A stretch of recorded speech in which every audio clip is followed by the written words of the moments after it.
Good evening and welcome to our next webinar, our second one with Professor Graham Squires, who is from the Property Knowledge, also from Massey University, lecturer. What's your lecturing again? It's on property and... So I'm a professor of property studies, so we educate a lot of valuers, investors, financiers, developers, economics, lots of different disciplines, but within that focus around property. Right, exactly. So what we'll do, we'll just share our screen and yeah, you'll be able to ask questions as we go. So you should be able to see our screen. And so what we're going to be looking at here, we'll go onto the slideshow. And we'll have a look at the slides first, then we'll go into the report. And we're going to be talking about really what's happening with, in terms of rents, looking at regional New Zealand and comparing regional New Zealand and provincial New Zealand, comparing it to the cities, because we have seen a bit of a change and a bit of a pattern, particularly North and South Island. Yeah. Okay. So a couple of key slides first, and then we'll delve into the report, and then we'll ask Graham a few questions. And if you've got questions that you've got for Graham, please fire them through. He is an academic, so you'll probably get a nice lecture type of answer. That's right. Yeah. You won't get an answer. You won't get an answer with academics. Yeah. Okay. So anyway, well, it's great to have Graham on board. This is our regional report. So what we do, just to give you a bit of a background as to what we do with these reports, every quarter we like to give you some analysis as to what's happening in the market in terms of rents and looking at trends and patterns. Now, the reason why we got Graham on board, well, you know, predominantly he is the expert in this field, but also what it does, it's academia meeting business. Yeah. So it gives, you know, you may argue that if we go off and do our own reports, it may be that it's got a narrative that we want to take. We don't want to be that. What we want to be, one of the philosophies we have at Property Brokers is that we are actually a training academy for our staff and for people who join us. We put a lot of investment into training our property managers, sales, consultants, whatever it may be. However, I've also got this philosophy that we need to educate our landlords, even our tenants as well, and provide landlords with real good updates and market materials to what is going on.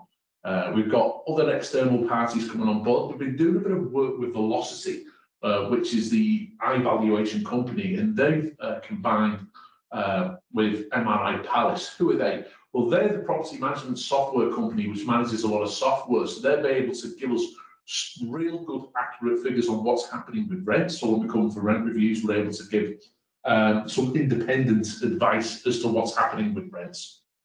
And then again, that's why we got Graham on board as well. He analyses all of this data. He also looks at what happens internationally as well. So Graham, just out of interest, I mean, how is New Zealand comparing to other OECD countries, and particularly, you know, like Europe, the UK, America?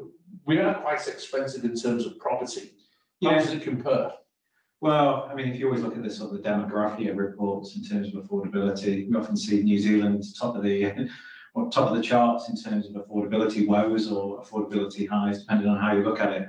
So, you know, your San Francisco's, your Hong Kong's of this world, you know, all tends to compete in that. Yeah, Vancouver will be up there as well. And interestingly, on those reports, you know, you're starting to see Tauranga actually appear on these global affordability reports in terms of their unaffordability. So, yeah, it's New Zealand and some of the core cities of New Zealand becoming, you know, a global phenomenon in terms of house price sales and house prices. And I think, you know, for what we're studying here in terms of rents, it'd be interesting to see how that's following suit internationally. Yeah. But certainly the trends as well are similar, you know, post-COVID trends in terms of the market taking such a big upswing that people didn't anticipate. You know, if people were being honest with themselves, they didn't anticipate that upswing, COVID. And now we're starting to see that sort of, you know, deflation of the bubble a little touch, certainly in house prices, but with rents, we're starting to see, you know, a lot of pressure in that rental market. So for me, in my studies, I'm interested in that relationship between what happens with the house price sales and the housing market, you know, and how it interrelates with the rental market, because there is relationships, but there are some sort of particular interesting aspects of rents, and we're seeing for this report the way in which a lot of sort of non-core areas are beginning to catch up with those sort of core areas. You know, Auckland traditionally sort of accelerating away from a lot of other regions and other core areas and other core cities, say Christchurch, Wellington, but the pattern's changing, I would argue. Yeah, yeah, I would agree with that from what we're seeing as well. And this graph that we've got on the screen now, the interesting, I'll just see if we can move that thing in the way. Let's just hide that because it's right in the middle of that. Now we can see. So the interesting ones to look at here, we've got our three cities: Auckland in blue, Christchurch in orange, and Wellington in grey. Now, what I always like to allude to with Christchurch, we've got the earthquake where my cursor is about here. We have a shortage of property. The prices go up quite dramatically, but then the rebuild kicks in. You can see here, I mean, at this point here, around about 2015, Christchurch is ahead of Wellington. And then all of a sudden, the rents drop. But then you come round about 2017. I don't know if that's got anything to do with the change of government. It may not. But we're starting to see provincial New Zealand, they slowly start to increase them. Certainly around the pandemic, you can visibly see here that these rents are increasing. Manawatu, Hawke's Bay, Gisborne, all these are just three regions I've selected from the North Island. They've overtaken Christchurch. Graham, what do you think? And they've certainly caught up with Wellington and Auckland. Why do you think that is the case, Graham? I think the why question is always a difficult one. Obviously, we're looking at the data in front of us and trying to sort of understand and interpret it. And I think some of the arguments will be, well, the saturation. So, you know, Auckland sort of maybe saturated in the way that it's works. It's certainly got a different profile in terms of tenure. So there's a lot more rent and private stock there compared to other regions. So that's sort of a key part of the picture. Certainly, if you look at where the upswell is coming from, you're looking at what, $200 a week, type rents. And there's a lot of upward lift that the market can take, and what people are willing to spend. And I think that's starting to get to a point where everything's starting to converge. It's probably the right word. So you can see how everything's starting to converge. So it doesn't matter if you're in the city and whether you're going to be living in the provinces. What you're saying is potentially the gaps are just going to get closer and closer and closer. Potentially, yeah. I mean, it depends. I mean, these are all related to work patterns as well, isn't it? And you need to sort of see what certain heartlands and jobs that are available as well. You look at Manawatu, there's a sort of a strong influence in healthcare, in education, that are going to, and public sector jobs that are going to be able to sort of take some of those extra increases in rent. So there's that ability for the rental market to increase. I think we were just sort of talking before we started this webcast in that Wellington, we can see as well, starting to climb up to what Auckland's doing as well. So it's not just provinces as we see here, Manawatu, Hawke's Bay, Gisborne, but also Wellington as well, taking some of that uplift, potentially because of public sector worker pay. It's one of the arguments that we're putting forward. So I think it's the place where people live and the market for where people live, but it's also where people work as well, isn't it? So if people are able to live in more affordable regions, there might be a market that's able to cope with that. Do you think pandemics change people's life perceptions of life, and they decided that I'd rather live somewhere where I've got a garden and I'm close to nature rather than being stuck in the concrete jungle? And do you reckon there's anything around there? I think the short term, isn't it? I think when the pandemic hit, everyone sort of started reveling in living at home and being in locations that have sort of got more amenity to it, living by the beach, all those sorts of things. Certainly a move out of the urban areas was the conversation, because there was an ability to do that as well, as organisations were willing to let workers work off site. There's that relationship that we just talked about at the start in terms of Coromandel, Bay of Plenty. So people that are able to work remotely, some people able to run businesses remotely. Indeed, yes. I mean, the internet and technological revolution is playing a part in this, but the COVID accelerated a lot of these patterns that are happening. So I think that certainly plays a part, and that's also it's short term because interesting to see how things are going to change now. You talk to a lot of commercial operations, and there's a big drive to get workers back in the office. Yeah. Maybe 2-3 days a week. I mean, the trend was moving that way. We do talk about that. We've talked about that when we've just been in a meeting up in Taupo with a number of other property management companies where it's just and looking at trends, and there is this feeling like it's mixed in the room. Some people are saying working from home is the best thing ever. Others are saying, no, you've got to be back at the office with a bit of discipline and adds a bit of creativity. Yeah. Anyway, here now we're looking at active bonds, and this is going from January 2010 through to June 2022. Just to let you know, by the way, we get this information from MBIE. They have on their website, on the tenancy services, they have a rent and bond data that we like to track, and it helps us in terms of ensuring that we give accurate advice on what's happening with rents and what's happening with the markets, or when we're appraising property. We're not just doing it off how we feel. We're trying to do it with data that we get as well. The trend here, Graham, it's kind of, you see these little dips, peaks and dips. What we see here, this is a student market, particularly around at the end of the year where you do get a little bit of movement. And these tiny little dips that you see is December, when you see a lot of closed bonds. So what we see is a gradual trend upwards, starting to level out, almost dipping a little bit between the latter half of 2021, and now we're just starting to see it slowly go up again. Now I've got a theory on this, Graham, and I'm interested to get your input. We're starting to see more properties come off the real estate market for sale as the market has slowed down. Now I'm in this boat because we're trying to sell our house in Wellington. It's just gone on the market for sale. We're going to see what happens.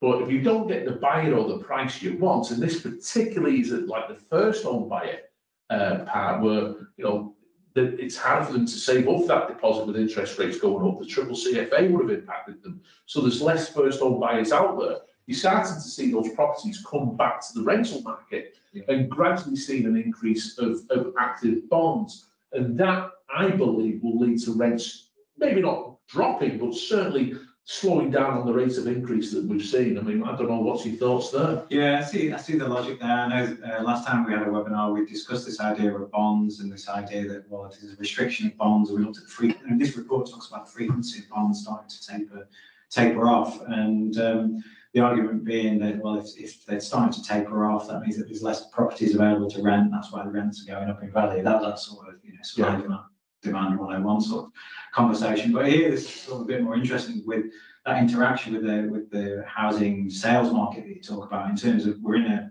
more of a buyer's market. It's a bit more bearish rather than bullish in the way that the market's running. So people, housing as an asset, people tend to hold on to it in that sort of bearish type market because they've got that option to rent it out and wait until the market picks up again.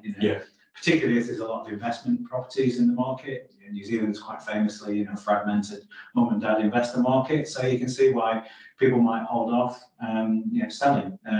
So there is that. I see that logic in terms of how there might be a slight uplift, given that there might be more rental properties on the market. People sort of hold fire before they sell. What always interests me here as well, Graham, is and I was meant to ask you this, but there's apparently 600,000 rental properties in New Zealand that we've got less than 400,000 active bonds. Now, I know that the state will have, they've got roughly about 60,000. Is this telling us that we've got 200,000 properties without an active bond? Or is it possible that they've got the information wrong with how many actual rental properties there are out there?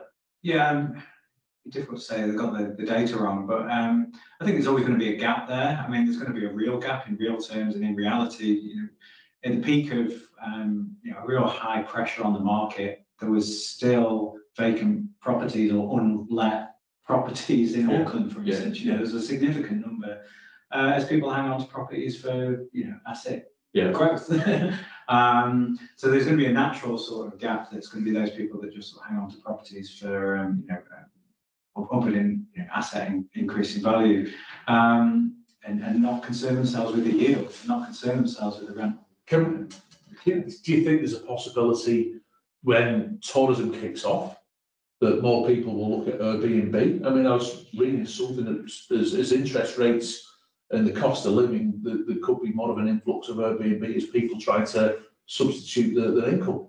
I think so. I think, and that was starting to really pick up, wasn't it, pre-COVID? The Airbnb phenomenon was really starting to become part of the New Zealand psyche and New Zealand's economy.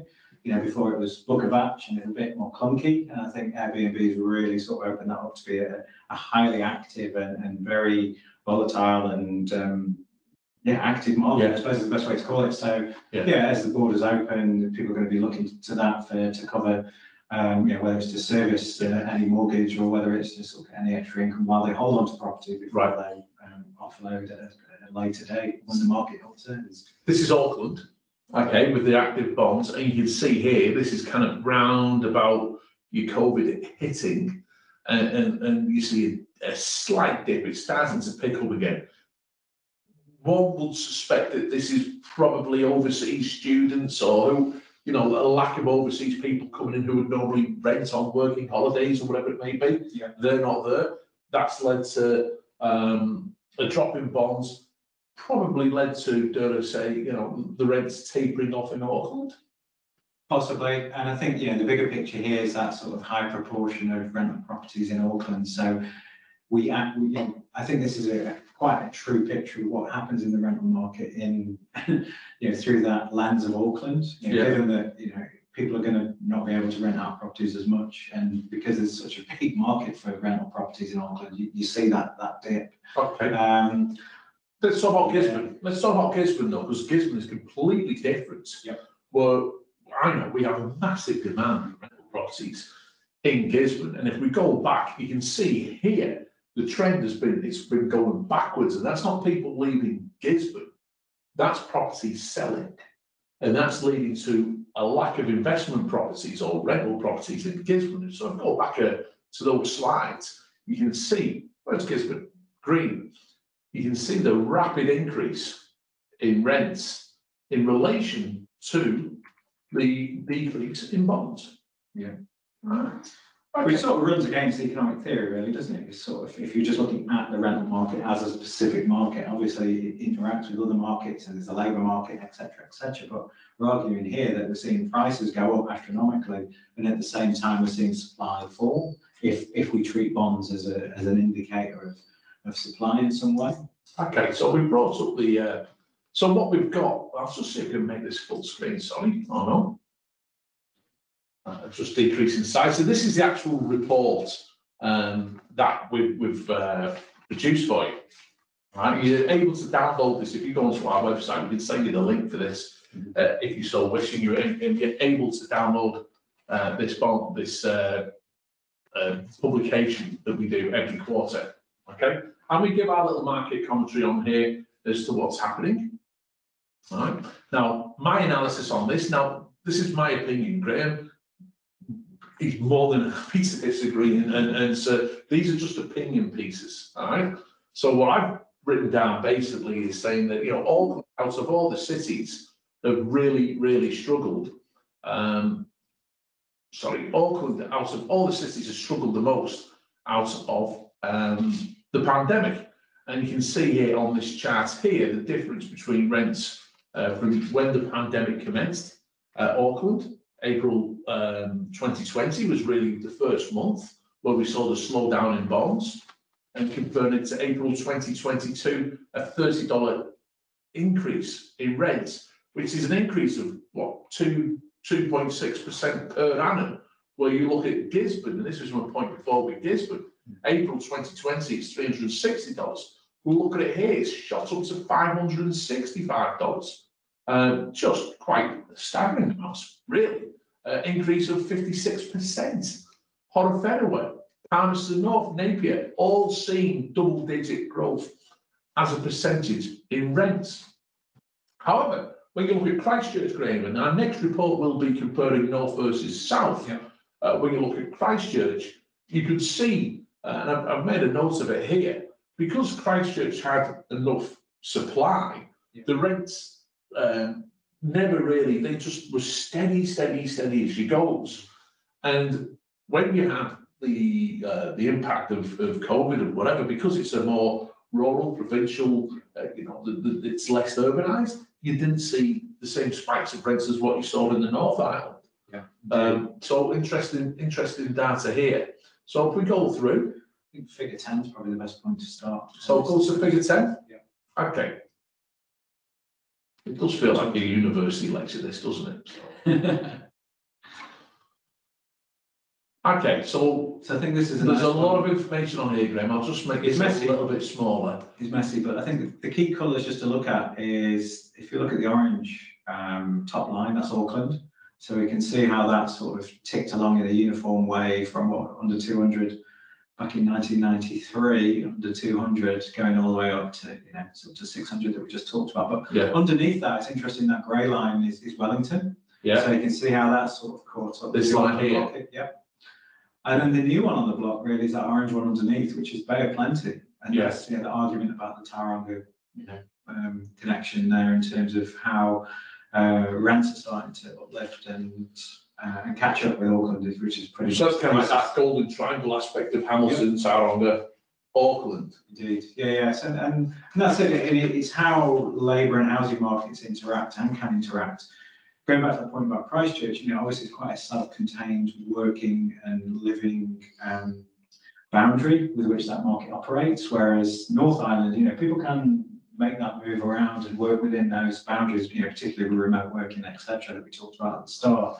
So that's going to make sort of an interesting second report when we look at this north and south, when you've got a body of water between two different markets, how that has some sort of connection. Because traditionally we look at a lot of these graphs and look at how, say, Otago or Central Lakes region, Queenstown, which is always high up in the list in terms of rental woes and house price woes. If you're looking at it from an affordability perspective. Well, Queenstown's a bit of an outlier, really. Indeed, yeah. So that'd be interesting to see how sort of capital transmits over geography. So it's a little bit like from our home country, really. The north-south divide, but the other way around in this sense. Potentially, I think it's the second home sort of investment market that's very different here, isn't it? Compared to the UK, I think there's always the argument that second home is in Queenstown, a small amount and a smaller number of high-value properties that are being bought. I'm often pulled up for that comment, whether that's a truism or not. It might be not necessarily Auckland movement of capital, financial capital that's driving that. It'd be interesting to see what other people think of that. Well, I'll just for people who tune into this as well. Now, this line here is the West Coast. Now, the West Coast does have the cheapest rents, but I'm telling you now, I was just looking at our latest data on the West Coast, and we're seeing the biggest increases in rents we are seeing at the moment is on the West Coast. So that is starting to go, and we saw a lot of properties sell last year off the West Coast. Also, they had issues with floods and whatever. But now, we're really seeing rents. Traditionally, it's been under 200, and now it's pushing 300. Yeah. So what's it? To use the water analogy, it's a bit of an upswell. We saw that in house prices. Those are sort of lower value, sort of median house prices, gradually sort of catching up and getting that upswell, and we're seeing that in the rental market as well. Okay. Yeah, and I think we can. The next couple of figures before we're out of time do indicate and show these other regions compared to the core cities and core regions. If you go figure 11, if you move down one more, we can see the Canterbury effect here in yellow, which is sort of run pretty much parallel along the screen, and just a slight uptick, I suppose, post-COVID. So, we're not sort of arguing that Christchurch, Canterbury is sort of flatline forever. We can start to see that upturn there, relative to Auckland, and that's the sort of the key message here, isn't it? It's that relative to Auckland, we're starting to see that upturn. Wellington quite clearly, and these, this particular graph's looking at Manawatu and how that sort of caught up as well, from its standing point. Christchurch is funny because we got contacted by OneRoof when we did this report, and we started talking about Christchurch, and there's been a lot of focus on Christchurch at the moment about this is the city, and they've got. Once it gets a stadium, I'd argue light rail would go bloody well at Christchurch, but really, Christchurch to me looks like the best value. If I'm moving to New Zealand, I would argue Christchurch is probably the place where you base yourself. Whereas, indeed, as a renter, it's sort of probably, you probably get the best bang for your buck, I would argue. Especially if you're sort of buying to rent as well, you're probably, getting some sort of benefits there. Yeah. I think some of the difficulties are in Christchurch City and its surrounding Greater Christchurch. There's a lot of new build developments happening. Rolleston is how that's sort of rocketed.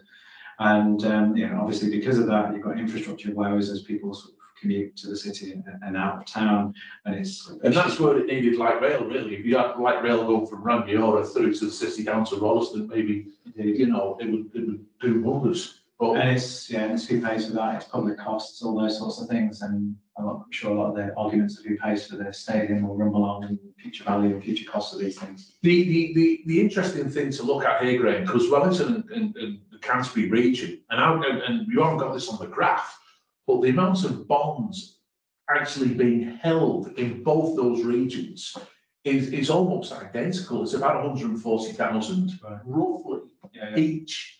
Yet the difference in rent is I think it's nearly $90 difference or over $100 difference in rents. Yeah. And it shows what happens if you've got that sufficient. If you've got your city right, your infrastructure right, your housing right, it shows what you can do with rents. And it can control it. Okay. Any other graphs you want to have? So I think just to sort of round up is if you look at figure 18, which is the last one, it nicely puts together what we're arguing here in terms of figure 18. So here we see again in gold is the Auckland, Wellington, even surpassing. If we look at these, of course, cities, when we're looking at different geographies, we're looking at regions and specific cities themselves. Christchurch in green, again, that's flatline, but starting to upturn. But it's that clustering. You can look at Taupo, Palmy, Gisborne. There's very little difference between all those places now, isn't there? Exactly. So that's that sort of clustering of those we refer to them as provincial. I'm not sure how you define provincial, but it's those sorts of non-traditional Christchurch, Wellington, Auckland sort of focused conversations. So I think it spills over into arguments about house prices and people hanging on to houses, that sort of stuff. It spills over into conversations about work and changes in work patterns and the relationship between where people work and live and how that reflects the rental market. Some of these markets will be quite transient, when people arrive in a country or if people are just taking a job for a short period of time, student markets, all those sorts of things play into this. I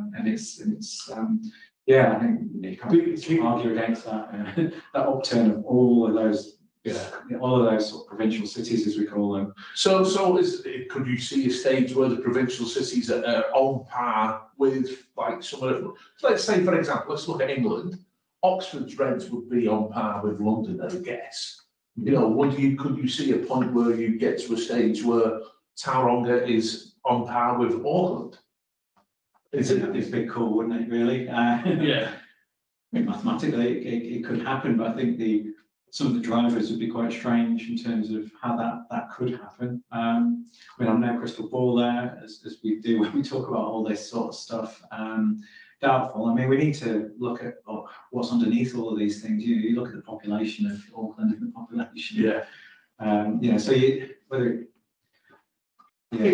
Doubtful is the straight answer to that. Okay. So to finish off with, I mean, we're seeing house prices level off, and I don't know what's going to happen, crystal ball, in terms of house prices. My gut feeling is that it's very much like 2008 after the GFC, where we saw houses took a bit longer to sell. We saw a slight dip, but certainly not crash. And it just leveled out, and it became quite flatline for a few years, and then it went again for about 10 years. I feel that we could be in the same territory here. Rents, what do you feel will happen with rents? I mean, because we've seen some big rent increases in provincial New Zealand, not so much in the cities as we've highlighted. What do you see there? Will it continue that trend, or do you think it'll start to level out a little bit? I mean, we rarely see rents go down, do we? And that's the difference. We've not seen that. I mean, we've obviously The rents will going not- down. Rents will not go down, will And they?